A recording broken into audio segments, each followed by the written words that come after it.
Beautiful Ferrari Mondial convertible. Taken in on consignment here, a classic coach.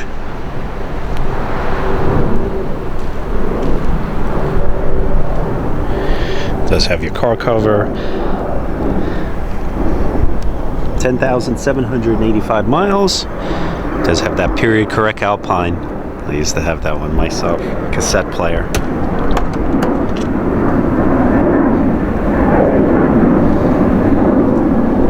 Actually, if you remember, this vehicle was featured in the movie Scent of a Woman with Al Pacino. And he always wanted to drive a Ferrari. Mondial T. Impeccable condition.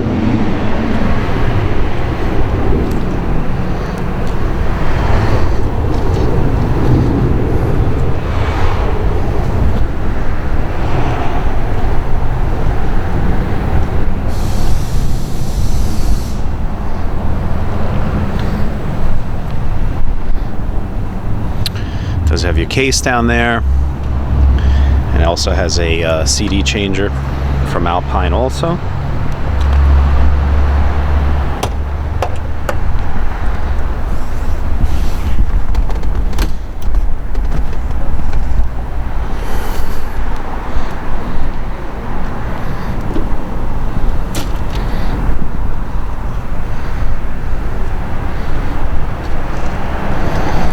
If you need more help, please give us a call for more information. We'll be glad to show you this vehicle in greater detail.